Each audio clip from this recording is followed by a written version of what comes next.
Hey everyone! So as a teacher, I've always had some ideas on how my students could optimize their learning experience. But fortunately for me, I've had some experience in the last 3 months doing some martial arts training, and I've been able to really test out and try some of my ideas as a student myself. So I want to share with you guys some tips, 10 tips, on how to improve your learning experience. Come prepared. So usually that means getting there early.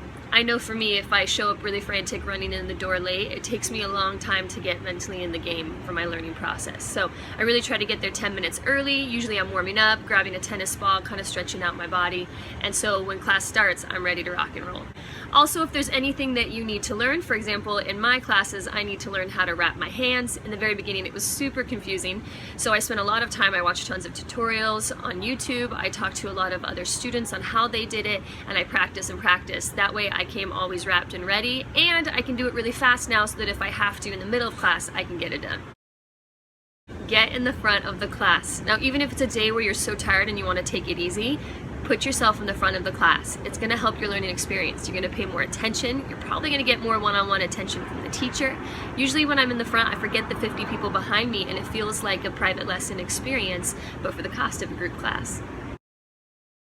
Always move around to where you can see best. Now, this concept is applying to when the teachers do their demos. Usually in class you have your set spot in the rotation, but when the teacher does a demo, if you can't see something, just move to where you can. I know that sounds really simple, but a lot of times we feel pressured to have to stay in the spot we are. It's your learning experience, and you want to get up as close as you can to check it out. Now, obviously be respectful to the people around you and not to stand in front of anyone, and make sure to go back to your spot when it's time to do the practice. Don't rely on your teacher to solve all your problems. Now, the first thing I do when a question pops in my head is I ask myself if I can answer it without the teacher's help. Now, if I need a little bit more guidance, instead of asking for the answer, I usually ask the teacher to show me again, or sometimes show me slower. Now, the point of this is not only to learn the content of the class, but also to become better at learning. Now, a lot of times I think I know what's going on, but when I start to do the partnering, my mind goes totally blank. At this point, instead of calling the teacher over, I start to observe the other students, especially the ones who really got it, or some of the more advanced students in the class. Learning through observation is extremely empowering. Even when a teacher comes over and the words just aren't registering me, I usually ask them to show me what I'm doing and show me what they want me to do, and a lot of times that's all I need.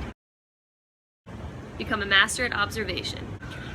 Have I mentioned how powerful observation is? Teacher demos are not the only time to be gathering more information. Say you're on a water break, or maybe you have a spot without a partner. Take this time to find out which students are having the most success and study them. Once you get some more information, do some practice on your own, and you'll be ready to rock and roll when you get your partner.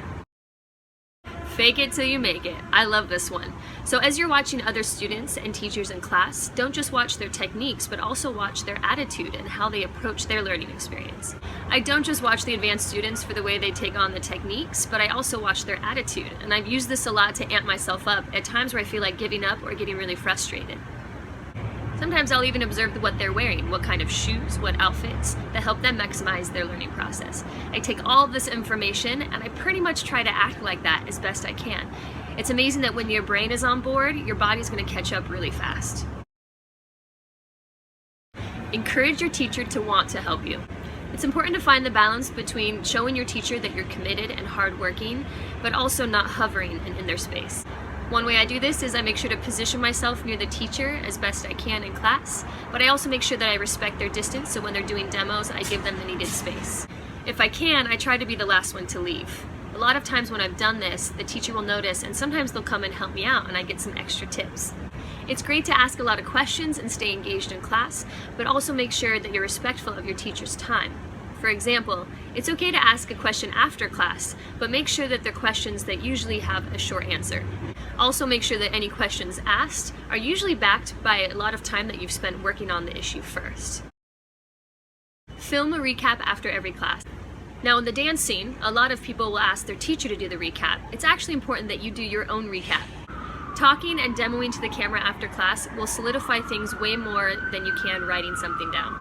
Filming also gives me an archive of learning material I can always go back to, and it helps me document my learning progress. And sometimes it helps me find conflict of information. This helps me approach the teacher and figure out where the miscommunication was.